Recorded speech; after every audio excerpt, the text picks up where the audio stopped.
이 대표는 오늘도 재판을 받으러 법원에 갔습니다. 공교롭게도 수원지법 그리고 서울중앙지법에서 두 개 재판이 30분 간격으로 잡혀버렸더라고요. 이재명 대표는 중앙지법 재판, 대장동 재판의 모습 드러냈습니다. 만나보시죠.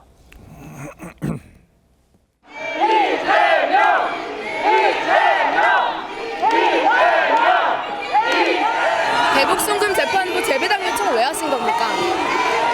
이화영 녹취록 관련 국민의힘에서 검찰 추가 고발했는데 어떻게 보십니까? 오늘 유동규 씨 직접 신문하시나요? 구전의 변호사님. 물론 오늘 대북 송금 재판은 이게 공판 준비기일이어가지고 피고인이 반드시 참석해야 하는 건 아니었습니다. 하지만 재판이 많다 보니까 이렇게 좀 재판이 수원에서 그리고 서울에서 열리는데 30분 차이예요. 이건 물리적으로 못 가잖아요. 실제로 정식 공판이 진행될 때도 이런 일이 벌어질 수 있습니까?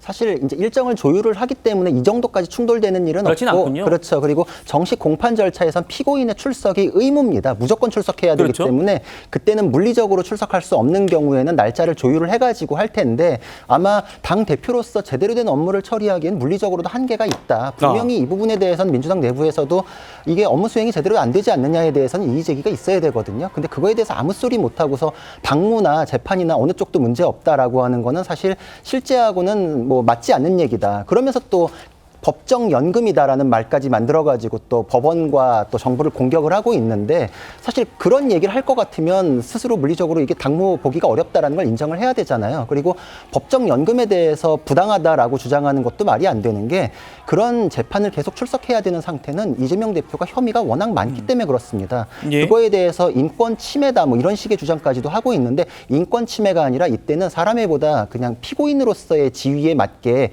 피고인이면 당연히 재판을 받아야 되는 게 원칙이거든요. 예를 들어서 어떤 사람이 혐의가 많아요. 많으면 많을수록 재판을 뒤로 미룰 수 있다라고 하면은 죄를 많이 지었을수록 권리를 누리고 편의를 볼 수 있다 이런 얘기가 되잖아요.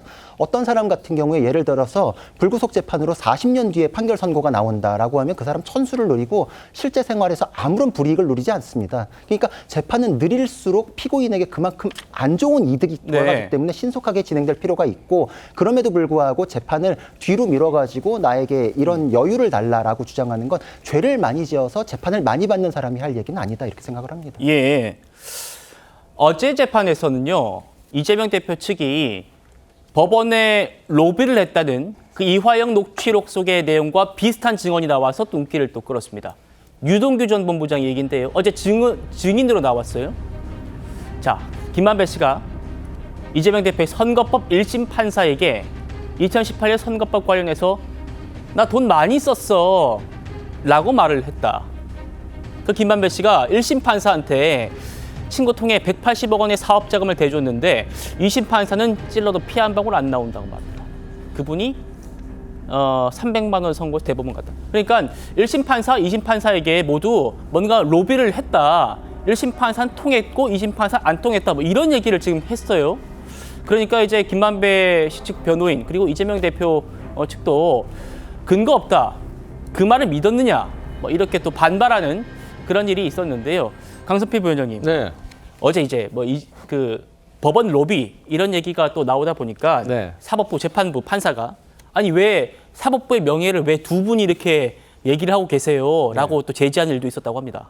그러니까요. 어쨌든 간에 참 정치권에서도 보면 지금도 녹취록과 관련해 가지고 여러 가지 사건들이 있잖아요. 근데 왜 여당에서는 선택적으로 거기에 대해서 치사를 믿는지 잘 모르겠어요. 어떤 사람의 녹취록에 대해서는 믿고 어떤 사람의 녹취록에 대해서는 허풍이라고 하는 것처럼 마찬가지로 지금 그 유동규 씨가 말하고 있는 것 중에서 객관적으로 드러난 것이 있습니까?